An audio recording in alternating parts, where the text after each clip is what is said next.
बिस्मिल्लाहिर्रहमानिर्रहीम। नाज़रीन, अॼु जी ॻाल्हि में हाज़िर आहियूं। मां तव्हांजो पंहिंजो अज़मतुल्ला कुंभ। नाज़रीन, सॼी सिंध 4 ॾींहंनि खां वठी हिकिड़े लॉकडाउन में हली रही आहे सरकारी सतह ते। सॼी सिंध जा 6.5 लख खां वधीक सरकारी मुलाज़िम सरापा एहतिजाज आहिनि। पंहिंजे पेंशन रूल जे करे, पंहिंजे रिटायरमेंट खां पोइ वारी जेका ज़िंदगी आहे उनजे लाइ परेशान आहिनि। उन्हनि जा मासूम बचिड़ा, उन्हनि जा घर वारा, सभु घर भाती उन्हनि जा परेशान आहिनि। ऐं उन सॼी सूरत हाल में जेको आहे मुख़्तलिफ़ वक़्तनि ते एहतिजाजी मुज़ाहिरा थिया, रोडनि ते आहिनि। लखनि जी तादाद में जेको आहे सरकारी मुलाज़िम रोडनि ते एहतिजाजी मुज़ाहिरो करे रहिया आहिनि। ऐं उन्हनि जो वॾे में वॾो जेको मुतालबो हुयो आहे त पेंशन रूल में जेका तब्दीली आंदी वई आहे उहा वापसि वरिती वञे ऐं पेंशन रूल पुराणा बहाल कया वञनि। न रुॻो इहो सिंध सरकार जो मामिलो आहे, पर सॼे मुल्क में जेकॾहिं ॾिठो वञे त कंहिं बि सूबे में इहो पेंशन रूल लागू न कयो वियो आहे। सिर्फ़ु ऐं सिंध सूबे में इहो लागू कयो वियो आहे। 4 ॾींहंनि खां वठी सिंध जा समूरा तालीमी इदारा यूनिवर्सिटियुनि समेत बंदि पियल आहिनि। न रुॻो तालीमी इदारा, पर तालीमी बोर्ड बंदि पियल आहिनि। इस्पतालूं बंदि पियल आहिनि ऐं DC ऑफिसिस, ॿिया जेके बि सरकारी कार वहिंवार थिए थो उहो 4 ॾींहंनि खां वठी मुकमल तौर ते बंदि आहे। ऑफिसुनि खे मुकमल तौर ते ताला लॻल आहिनि ऐं मुलाज़िम जेको आहे कराची, हैदराबाद ऐं ॿियनि शहरनि में जेको आहे ज़िले जी सतह ते एहतिजाजी कैंपूं क़ाइमु करे रोडनि ते वेठल आहिनि। अॼु चोथों ॾींहुं आहे। 4 ॾींहंनि जे गुज़रण जे बावजूदु जेको आहे हिकिड़े पासे त सरकार जो वॾो नुक़सानु थियो आहे ऐं ॿिए पासे आम माण्हू जो तमामु घणो वॾो नुक़सानु थियो आहे। उनखां अलावा तालीम जो तमामु वॾो नुक़सानु थियो आहे। सरकारी इदारनि जी जेका आमदनी आहे, उन जेको कार वहिंवार आहे, उहो तमामु घणो डिस्टर्ब थियो आहे। पर उनजे बावजूदि बि सरकार जे कन ते न का जूअ चूड़ी आहे, न का ॻाल्हियूं थियूं आहिनि, न वरी को अहिड़ो को मुलाज़िमनि खे आसिरो ॾिनो वियो आहे त हिन मामले खे को संजीदगी खां ॾिसो वेंदो या उनखे जेको आहे हल कयो वेंदो।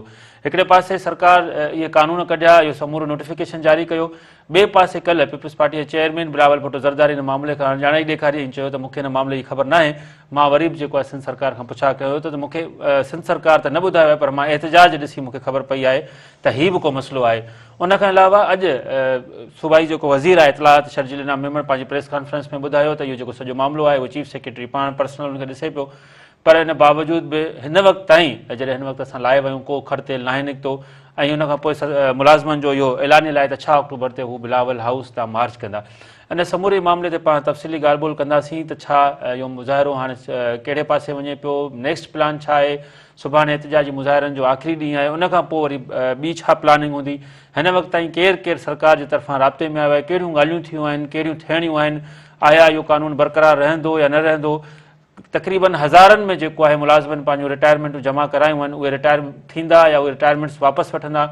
गॾोगॾु सिविल सोसाइटी ऐं उनखां पोइ सोसाइटी में जेको नुक़सानु थियो आहे, तालीम बंदि हुजनि, सरकारी इस्पतालूं बंदि हुजनि, सरकारी ऑफिसूं बंदि हुजनि, उनजो जेको नुक़सानु थियो आहे उनजो अज़ालो केरु कंदो ऐं उहो केसि ताईं बंदि रहंदियूं।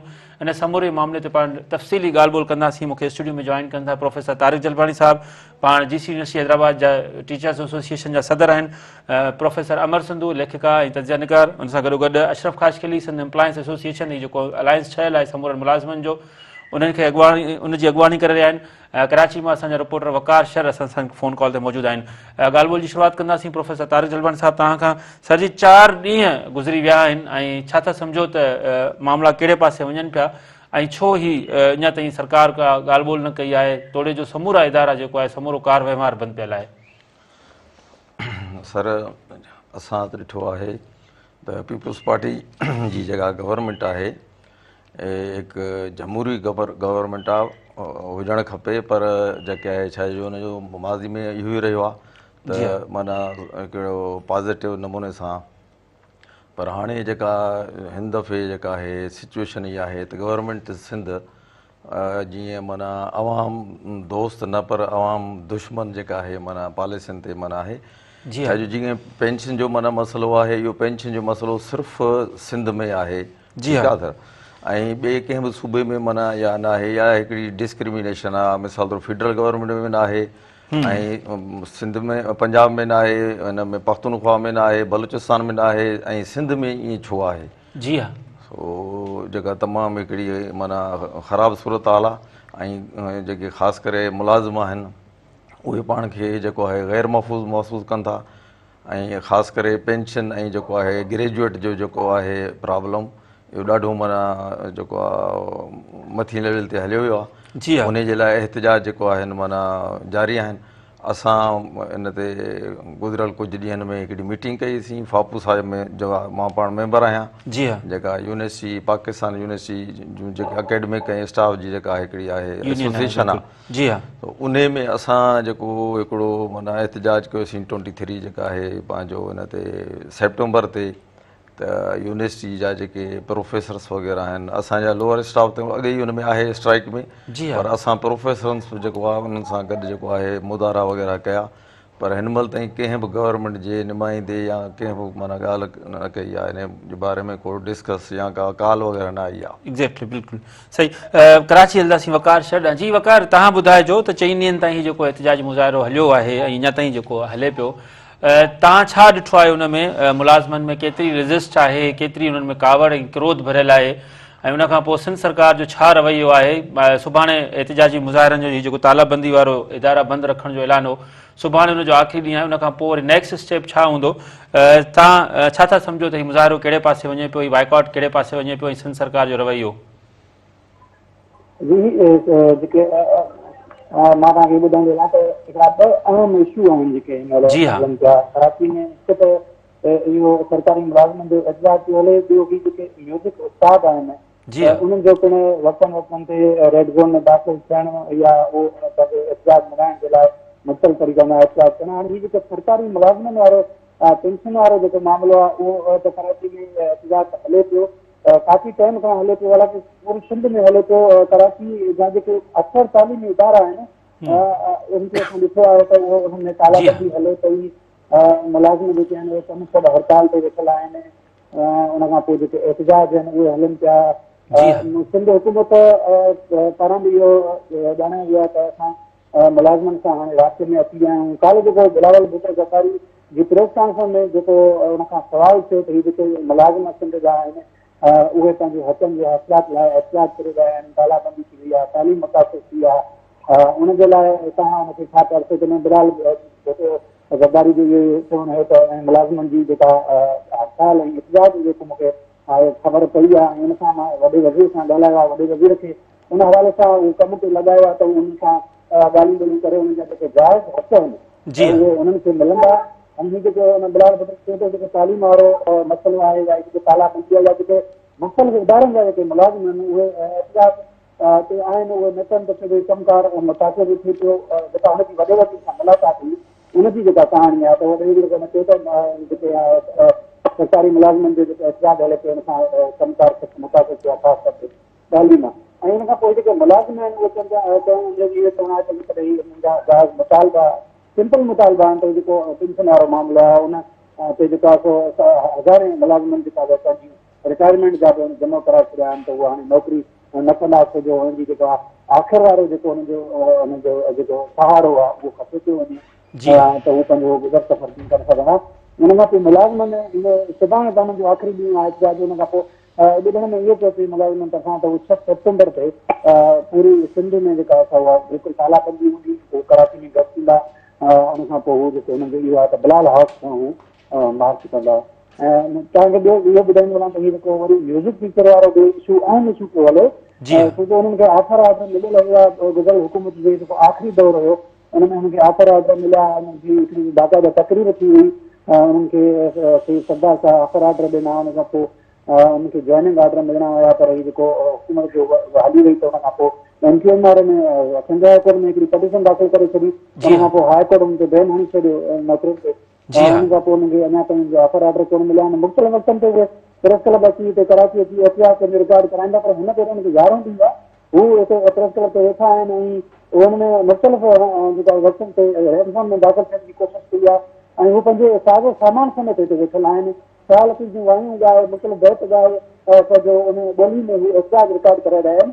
उन हवाले सां तालीम वारे वज़ीर सरदार साहब पंहिंजो मौक़फ़ जारी कयो त जेको असां हज़ारों इख़्तिलाफ़नि बावजूदि म्यूज़िक टीचर तालीम खाते में भर्ती कया ऐं उन खां पोइ जेको मामिलो हुयो उहो सिंध हाई कोर्ट में हुयो। हाणे जेकॾहिं हीअ नौजवान राज़ी आहिनि, इहे इन्हनि खे घुरिजे त उहो पंहिंजो हाई कोर्ट सां राब्तो कनि। ॿी सूरत में जेकॾहिं हू राज़ी थियनि त असां उन्हनि खे ॿीहर भर्ती जे लाइ इश्तिहार अख़बार में जारी कयूं त उहे पंहिंजे केस में वेही सघनि, ॿीहर असां नौकरियूं ॾेई सघूं। इहा सूरत हाल हले पई हिते ख़ासि तौर ते कराची में। ठीकु आहे वकार शहर प्रोफेसर साहब तव्हां ॾींदासीं तव्हां हीउ जेको हेॾो सारो नुक़सानु थियो आहे ज़रा पेंशन रूल आहे उनजो छा मक़सदु छा आहे मतिलबु त पेंशन रूल बि ख़तमु कयो उन खां पोइ जेको आहे DRA बि ख़तमु कयो LPR बि ख़तमु कयो छा इंटेंशन छा आहे सरकार जी? सर सरकार जो त जेको लॻे थो सिंध गवर्नमेंट जो छा जो जॾहिं ॿिनि सूबनि में न आहे ऐं हिते इहो कयो थो वञे जी हा त या त उनजे पोयां कयो अहिड़ा आहिनि छा जो जीअं ख़ासि करे हिकिड़ो असां प्रोफेसरनि खे या टीचर्स खे माना हिकिड़ी रिबेट मिलंदी हुई इनकम टैक्स में 25%। जी हा वरी उहा जेका आहे विच में मिली वरी जेका आहे पहिरियां त माना मिलंदी 80% पोइ वरी 25% ते माना मिलंदी हुई ऐं उहा बि जेको आहे पोएं साल खां वठी ख़तमु कई अथनि। ठीकु आहे त हाणे उन में उहा सिर्फ़ु छा मिलंदी जेके टीचर्स हुआ या जेके प्रोफेसर यूनिवर्सिटियुनि जा या रिसर्चर जेके हुआ उन्हनि खे माना मिलंदी हुई इहे उहो त MIF ते आहिनि। पर हाणे मक़सदु आहे त हीअ पेंशन आहे जेको संसद गवर्नमेंट सिंध सां ऐं गवर्नमेंट पाकिस्तान सां आहे या इहो ग्रेजुएटी बि उन्हनि सां आहे। ॿियो जेको असांजो इहो आहे पंहिंजो ग्रुप इंश्योरेंस उहो बि माना गवर्नमेंट सिंध सां आहे। छा जो उन जे बारे में या त 2018 ताईं ग्रुप इंश्योरेंस जेका आहे उहा उनजी पेमेंट गवर्नमेंट सिंध हूं बि असांजे पघारनि मां माना मुलाज़िमनि जी कटींदी आहे। जी हा पर रिटायरमेंट खां पोइ ईअं थींदो आहे त उन्हनि खे चई इन जा डिसीशन बि आयल आहिनि सुप्रीम कोर्ट मां। जी हा ऐं उन्हनि डिसीशन ते ॿियनि सूबनि जेको आहे अमल कयो आहे पर गवर्नमेंट सिंध उन ते न कयो आहे अमल। सो इहो माना ॾिसिजे थो त इहो गवर्नमेंट सिंध में या त के अहिड़ा अनासिर आहिनि जेके इहे चाहिनि था त जीअं सूबे में अनरेस्ट हुजे या अहिड़े क़िस्म जूं माना हालात हुजनि। असां त उनखे ईअं सम्झूं था त कुझु अहिड़ा अनासिर आहिनि जेके इन्हनि शयुनि में जेका जेके खे कनि था बिल्कुलु ॻाल्हि ॿोल जो सिलसिलो जारी आहे नंढो ब्रेक आहे ब्रेक खां पोइ अञा वधीक इन ते ॻाल्हाईंदासीं ॾिसंदा रहो अॼु जी ॻाल्हि।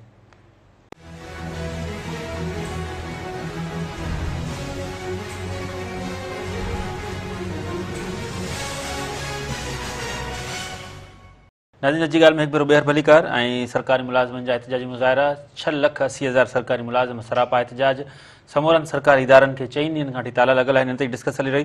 प्रोफेसर तारिक जलवानी साहिबु तव्हां ज़रा हेॾो सारो एहतिजाजी मुज़ाहिरो आहे ज़रा तव्हांजे हक़ ते आहे पर आम माण्हू हुनजो कहिड़ो ॾोह कयो आहे ज़रा हुनजा ॿार स्कूल वञनि था हुनजो कहिड़ो ॾोह जेकॾहिं हू बीमार आहे हॉस्पिटल वञे थो हॉस्पिटल्स बंदि पियूं आहिनि उते बि बाइकआउट लॻो पियो आहे सरकारी जेको कार वहिंवार आहे मुख़्तियार कार जी ऑफिस बि बंदि पई आहे रेवेन्यू जूं ऑफिसिस बंदि पियूं आहिनि त आम माण्हू हिन में भोगे रहियो आहे उहो छो पियो भोगे उन कहिड़ो ॾोह कयो आहे उनजो आम माण्हू जो सुवालु इहो आहे। सर आम माण्हू जो ॾिसो असां पाण बि न चाहींदा आहियूं जी हा त मिसाल तौरु बींग ए प्रोफेसर त क्लासिस न थियनि या कीअं असां पाण इन ते ईअं सम्झो 100 बार सोचींदा आहियूं त माना इन हालात में न वञूं।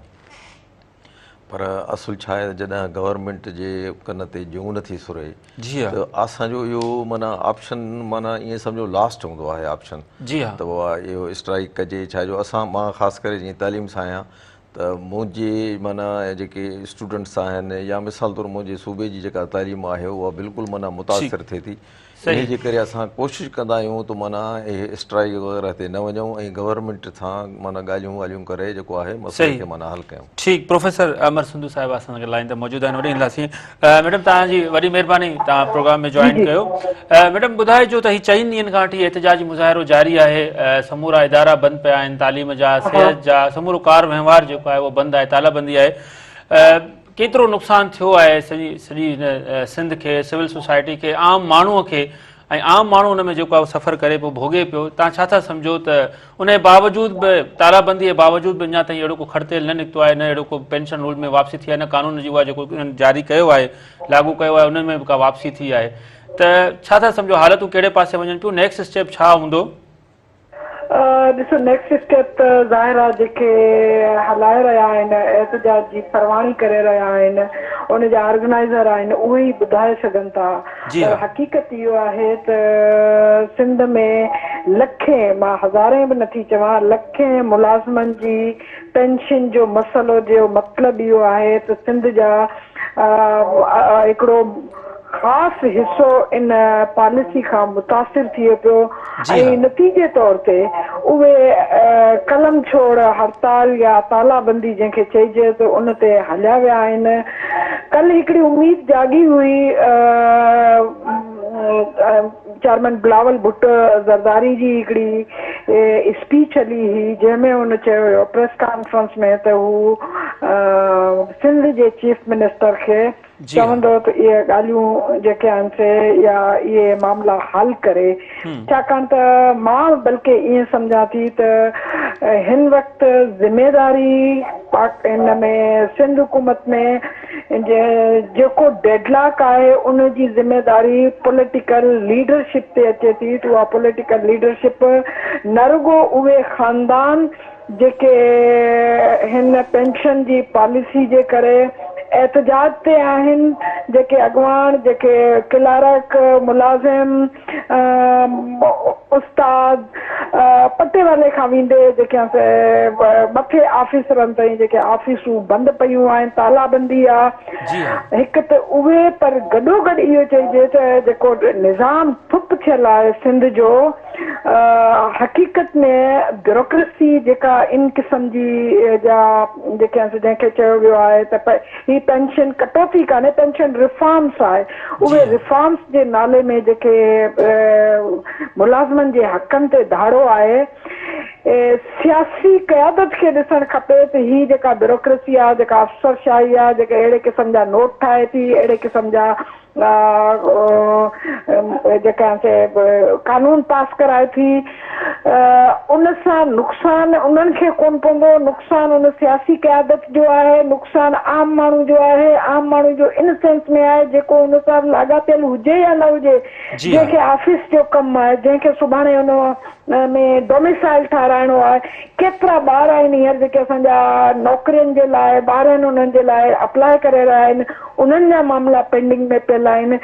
सॼी सिंध जो लॻभॻि जेका असां ऑफिसनि जो वहिंवार ठप थियल आहे, उन जे बावजूद जेकॾहिं क़दम नथो खयो वञे त मां वरी बि चवंदसि त सियासी क़यादत बिलावल भुट्टो ज़रदारी साहब खे अश्योर कराइणु खपे त मुलाज़िमनि सां मुज़ाकरात जो उन्हनि सां ॻाल्हि ॿोल जो हिकिड़ो जेका असां इनिशिएटिव वठनि, उनखे पाण घुराइनि, छाकाणि त ही मामिलो हक़ीक़त में इन जी क़ीमत हिकु जेको आहे मुलाज़िम भोगींदा, मुलाज़िम अदा कंदा, मुलाज़िमनि जा ख़ानदान अदा कंदा, उन्हनि जा बच्चा अदा कंदा, ऐं ॿियो जेका असां इन जो नुक़सानु लाज़मी तौर ते हितां जी सियासी क़यादत, पीपुल्स पार्टी जी हुकूमत, पीपुल्स पार्टी जी सियासी लीडरशिप, उन ते अवस पवणो आहे, उन्हनि खे अखि पटणु खपे, उनखे ॾिसणु खपे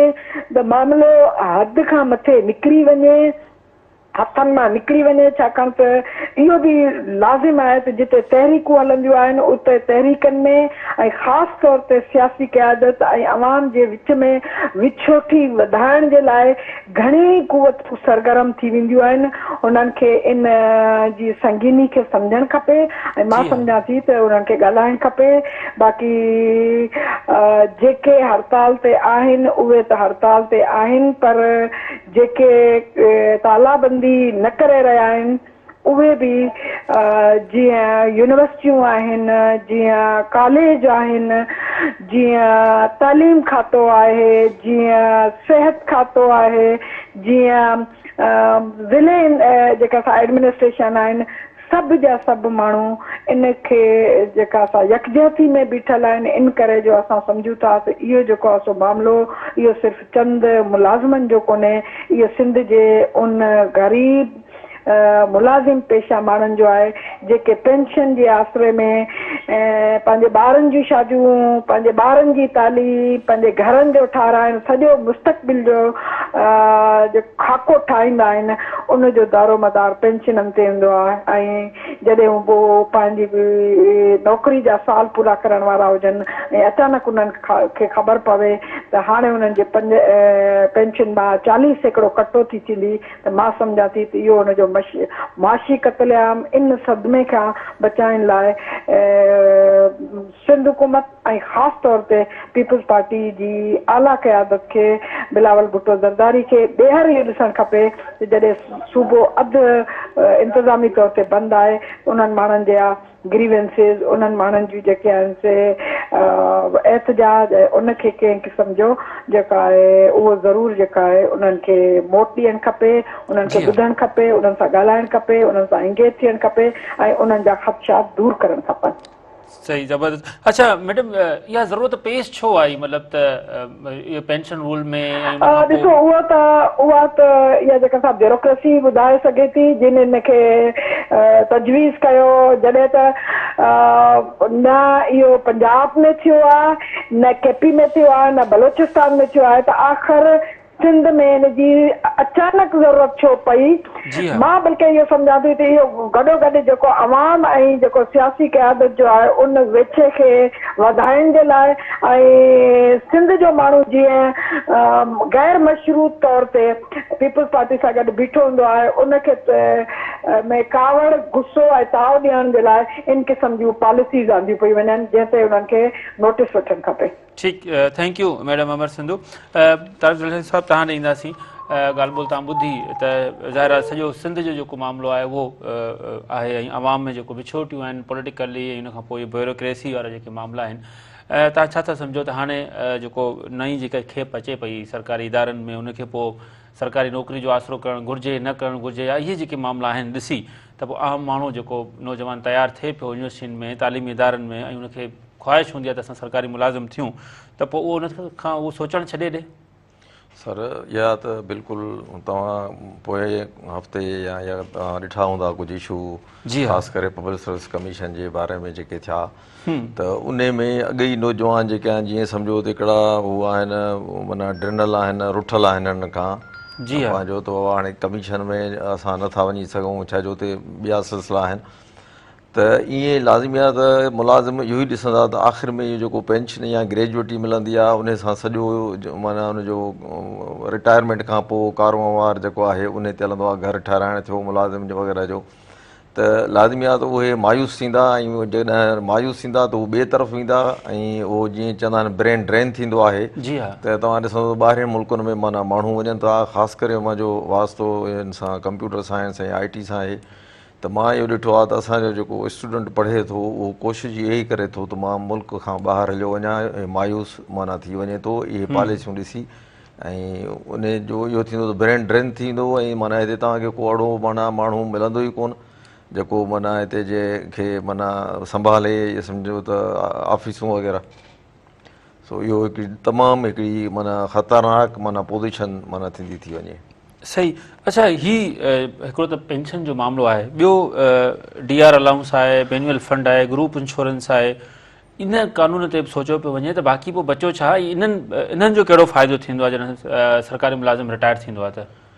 जी सर, इहा बिल्कुलु ॻाल्हि सही आहे। हाणे जीअं ख़ासि करे हिन जो आहे ग्रुप इंश्योरेंस जो आहे, त ग्रुप इंश्योरेंस ईअं हो त माना मिसाल तौरु उहा माना जेकॾहिं मुलाज़िम जी जीअं मुलाज़िम अचे थो त उन जो मंथली उनजी हिकिड़ी डिडक्शन थिए थी। एग्ज़ैक्टली। जॾहिं रिटायर थिए थो 60 साल जो थिए थो त उनजी उहा मैच्योरिटी थिए थी ऐं उन जो गवर्नमेंट जा मुलाज़िमनि जेको रिटायर्ड हुआ उन्हनि हिकिड़ो केस कयो जेको सुप्रीम कोर्ट में जेको आहे उन्हनि माना सम्झो त विन कयो। सही। उन में ईअं थियो त स्टेट लाइफ वारनि खे चयो वियो त बाबा इनखे पैसा पंहिंजा जेको आहे वापसि कयो ऐं छा आहे तुंहिंजो ग्रेजुएटी मुक़ररु हिकिड़ो अमाउंट हो। जी हा। बहरहाल गवर्नमेंट सिंध स्टेट लाइफ वारा इहे चवनि था त असां गवर्नमेंट सिंध जेकॾहिं माना ॾिए त असां जेको आहे माना वापसि कंदासीं। ऐं मूंखे त इहा ख़बर आहे थोरी घणी लाज़मी आहे त 2018 खां वठी गवर्नमेंट सिंध जेको आहे उहो जेको असांजो ग्रुप इंश्योरेंस जो अमाउंट आहे उहो स्टेट लाइफ ॾे ट्रांसफर नथी करे, माना उहो जीअं उन इहो सुप्रीम कोर्ट जो फ़ैसिलो आयो असांजी डिडक्शन थिए थी।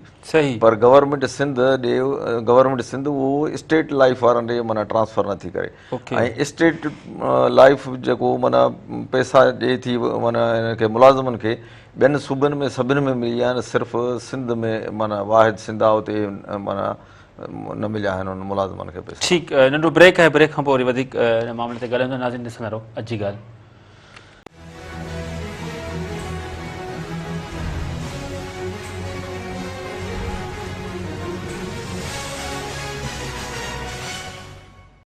नाज़रीन जी ॻाल्हि में हिकु भेरो ॿीहर भली कर ऐं सिंध एम्प्लॉइज़ एसोसिएशन जे अलायंस जे जेको आहे एहतजाज ते पाण ॻाल्हाए रहिया आहियूं। सरकारी इदारा जेके मुकमल तौर ते 4 ॾींहंनि खां वठी तालाबंदीअ जो शिकार आहिनि ऐं समूरो सरकार जी जेको कार वहिंवार आहे उहो ठप थियल आहे।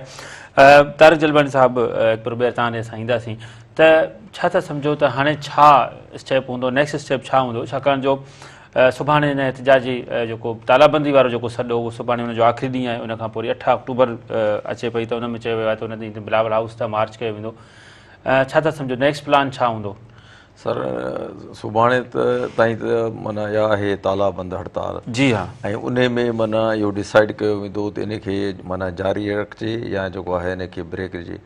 ऐं उन खां बाद जेकॾहिं इन विच में मिसाल तौरु गवर्नमेंट ॻाल्हियूं करे थी त ठीकु आहे, न त पोइ ईअं थींदो त इहे एतिरा माण्हू जेके आहिनि सभु कराची में गॾु थींदा, इहे पंहिंजो हेल्थ जा माण्हू, एजुकेशन जा माण्हू, इहे सभु गॾु थींदा ऐं बिलाल जेको आहे हाउस ते धरणे जो जेको आहे प्रोग्राम आहे। जी हा। ऐं जेकॾहिं एसी ताईं गवर्नमेंट जेकॾहिं इन्हनि कयो कॉन्टेक्ट ऐं कंहिं मसइले खे कंहिं हल ताईं पुॼायो त ठीकु आहे, न त उते इहो ई थींदो त इहे जे मुलाज़िम उते बिलाल हाउस ते धरणो हणंदा त जीअं पंहिंजो हुकूमत खे जेको आहे कुझु को ख़्यालु थिए त बाबा हीअ जेको आहे मसइला आहिनि माना बुनियादी मसइला उहे हल थियनि।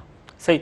अच्छा, ॾिठो आम तरीक़े सां जॾहिं बि एहतजाजी मुज़ाहिरा थींदा आहिनि, जॾहिं बि सरकारी पॉलिसीज़ ईंदियूं आहिनि त पोइ सभिनी खां पहिरीं उस्ताद अॻिते हूंदा आहिनि एहतजाजी मुज़ाहिरा करण में, स्कूलनि खे तालाबंदी में, ऐं उनखां पोइ ॿिए नंबर ते रेवेन्यू जा मुलाज़िम हूंदा आहिनि।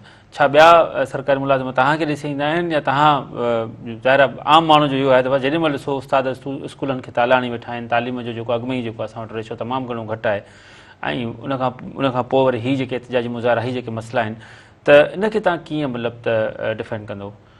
सर उस्ताद जेको आहे असां ॾिसो, मां तव्हांखे इहो अर्ज़ु कयो त असां माना इहो सोचींदा आहियूं त जीअं स्ट्राइक ते या इन्हनि ते न वञूं। जी हा।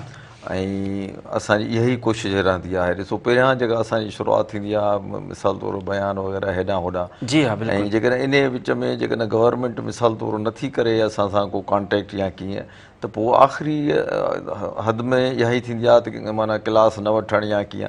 पर मां सम्झां थो त हीअ जेके हिन दफ़े इहो थिया आहिनि, न त अॻु में क्लास जो बाइकाट माना अॻु में क्लास जो बाइकाट घटि थियो आहे। अशरफ खाशेली सदर सिंध एम्प्लॉइज़ अलायंस एसोसिएशन जा असां गॾु मौजूदु आहिनि। अशरफ साहिबु तव्हांजी वॾी महिरबानी, तव्हां टाइम ॾिनो।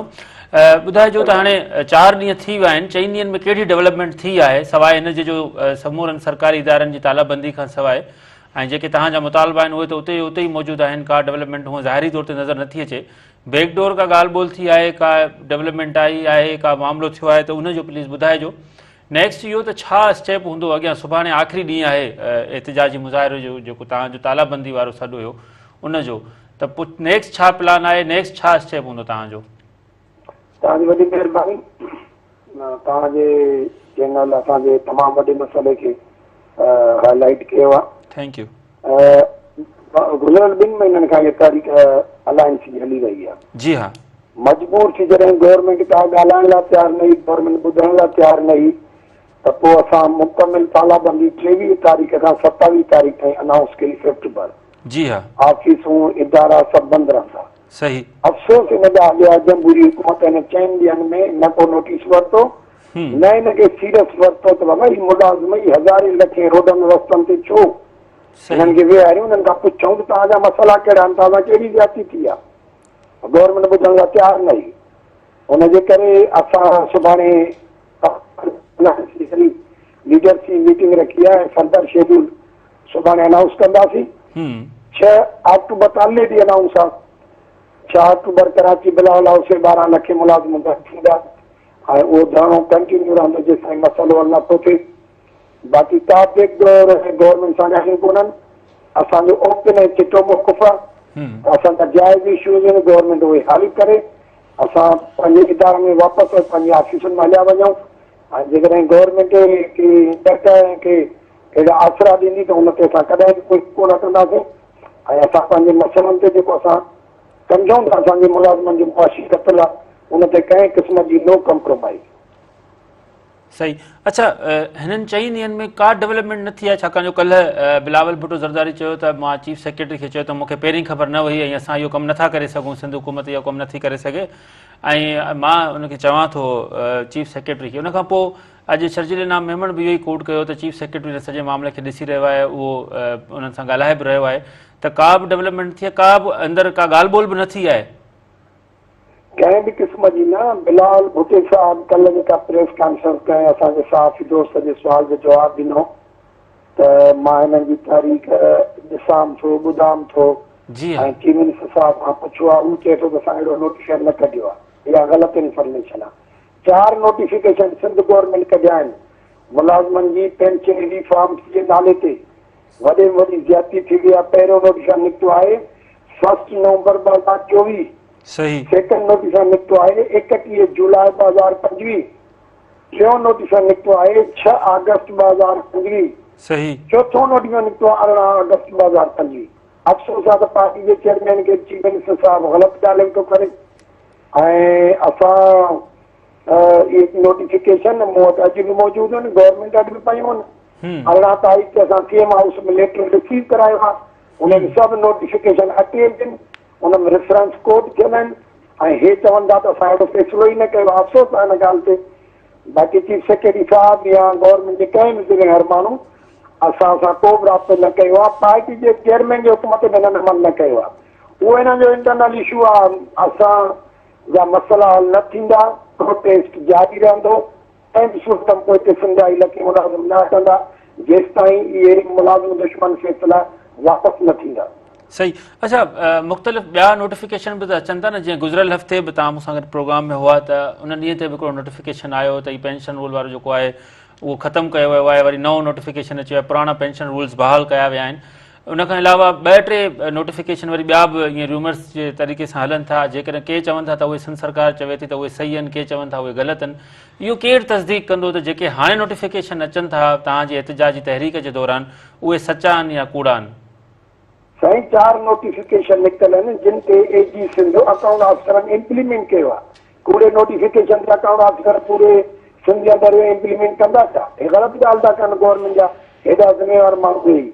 ऐं 17 सितंबर ते जेको सर्कुलर हिननि विथड्रा कयो आहे 1 नवंबर 24 जो, जी हा। उन में क्लियर लिखियल हो 1 नवंबर 24 जी पैरा 4 में त जेसि ताईं सिंध गवर्नमेंट रूल्स ॾींदी जी हा। फ्यूचर में ही मेमोरेंडम विथड्रा थींदो।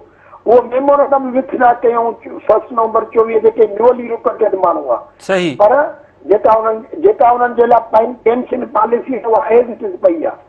रूल्स ठाहे छॾियूं, को असांखे हिननि फ़ाइदो कोन ॾिनो आहे कंहिं बि क़िस्म जो। मां तव्हांजे चैनल जे थ्रू चीफ सेक्रेटरी साहब सिंध कैबिनेट जे सीट कंहिं बि मिनिस्टर साहब ॾियां असां सां डिबेट कनि वेहनि असांजे मीडिया जे दोस्तनि जे साम्हूं, असां रिकॉर्ड खणी ईंदासीं। जेकॾहिं असांजी केस मज़बूत आहे त हिननि खे पोइ हटिणो पवंदो। जेकॾहिं असांजा मुतालबा जाइज़ न आहिनि ऐं इहे नोटिफिकेशन असां ग़लति था पेश कयूं जी हा। असां पोइ हटी वेंदासीं। अचनि असां सां डिबेट कनि। सही। अच्छा, अशरफ साहब, हाणे फाइनल इहो ॿुधाइजो त 6 अक्टूबर त परे आहे, सुभाणे तव्हां मीटिंग करणु वञो पिया, मुस्तक़बिल जो लाहे अमल तइ करणु वञो पिया। सूमर जे ॾींहुं समूरा स्कूल खुली वेंदा, छाकाणि जो स्कूल त हिन वक़्तु बंदि आहिनि, इदारा बि बंदि पिया आहिनि, ताला लॻा पिया आहिनि, हर ऑफिस खे तालो लॻल आहे, त सूमर जे ॾींहुं उहे खुली वेंदा, पोइ 6 अक्टूबर ते वञी इहो एहतिजाज मुज़ाहिरो थींदो या इहो अञा स्ट्राइक ईअं ई जारी रहंदी? 6 अक्टूबर ते हले ॾींहुं अनाउंस आहे, बाक़ी फर्दर फ़ैसिलो सुभाणे इंशाअल्लाह करे ऐं फिलफोर तव्हांखे मीडिया जे दोस्तनि खे असां इंफॉर्म कंदासीं त असांजो फर्दर फ़ैसिलो कहिड़ो आहे। उहो इंशाअल्लाह सुभाणे 10 बजे या 11 बजे अनाउंस थी वेंदो। सही। ठीकु। अच्छा, ॿियो तव्हां छा था सम्झो त हीउ जेको पेंशन रूल जी जेका बहाली आहे या वरी जेको कानून लागू कयो वियो आहे त हुन में सिंध सरकार जो इंटेंशन छा आहे? इहो सुवालु मूं तव्हांखां लास्ट वीक बि कयो पर तव्हां हुन में एतिरो क्लियर न करे सघिया हुआ त छो इहो मामिलो आयो आहे त तव्हां हुन में पेंशन रूल में अची वई आहे, उनखां पोइ वरी हीउ जेको तव्हांजो LPR जो मसइलो आहे, ग्रुप इंश्योरेंस जो मसइलो आहे, इन्हनि समूरनि शयुनि खे कीअं तव्हां मर्ज कंदव? ॾिसो ॻाल्हि ॿुधो, इहो त गवर्नमेंट ॿुधाए त हिन में इंटेंशन कहिड़ो आहे। असां त पंहिंजी मुलाज़िम दुश्मन था सम्झूं था, असांजे ख़िलाफ़ फ़ैसिला आहे। उहो त गवर्नमेंट जा ज़िम्मेवार माण्हू क्लियर। जॾहिं चेयरमैन बिलावल भुट्टो चए थो त CM साहब चए थो असां अहिड़ा नोटिफिकेशन न कढिया आहिनि, सही टेंशन असांजो त को बि कोन्हे, असांखे कहिड़ो शौक़ु आहे त असां एहतजाज कयूं। सर नालो त हू ॾियनि था न, पेंशन रिफॉर्म्स जो नालो त ॾियनि था न, हू पेंशन रिफॉर्म। असां डिमांड ते असांखे ग्रुप इंश्योरेंस असांजो पंहिंजो पैसो आहे जी जेको हर मुलाज़िम जो हर महीने ग्रेड वाइज डिडक्ट थिए थो, उहो पैसो वापसि कनि। सिंध गवर्नमेंट जे कैंप खज़ाने ते को ॿार कोन्हे को। जी हाँ, बाक़ी हिननि जो कहिड़ा मक़ासिद आहिनि, छो मुलाज़िमनि खे ज़लील करे रहिया आहिनि, छो मुलाज़िमनि सां ज़्यादती करे रहिया आहिनि, अवामी हुकूमत पाण हुनखे जवाब ॾे त छा इशू आहे हिननि जो। सही, ठीकु, तव्हांजी वॾी महिरबानी अशरफ खशकली साहिबु। नाज़रीन, प्रोग्राम जो वक़्तु पुॼाणी थो पहुचे थो, ही तव्हां मामिलो ॾिठो। ऐं त सुभाणे जेको आहे हिकिड़ो ॿीहर इजलास थींदो गवर्निंग बॉडी जो, सिंध एम्प्लॉयंस अलायंस जो। उनखां पोइ मुस्तक़बिल जो लाहे अमल जोड़ियो वेंदो। ऐं न रुॻो इहो पर 6 अक्टूबर ते हिन वक़्त ताईं जो फ़ैसिलो इहो आहे त बिलावल हाउस तां मार्च कयो वेंदो, जेको अणॼातल मुदे ताईं जेको आहे उहो मार्च ऐं हुननि जो जेको आहे एहतजाज जारी रहंदो। मां पंहिंजे समूरनि पैनलिस्ट प्रोफेसर तारिक जलवानी साहिबु, प्रोफेसर अमर सिंधु साहिबा, अशरफ खशकली ऐं वकार शेर साहिब जो थोराइतो आहिनि जिन जॉइन कयो मूंखे प्रोग्राम में। नाज़रीन, ईंदड़ हफ़्ते वरी कंहिं ॿिए प्रोग्राम सां तव्हां सां गॾु हूंदासीं। मूंखे ॾींदा इजाज़त। अल्लाह भाई।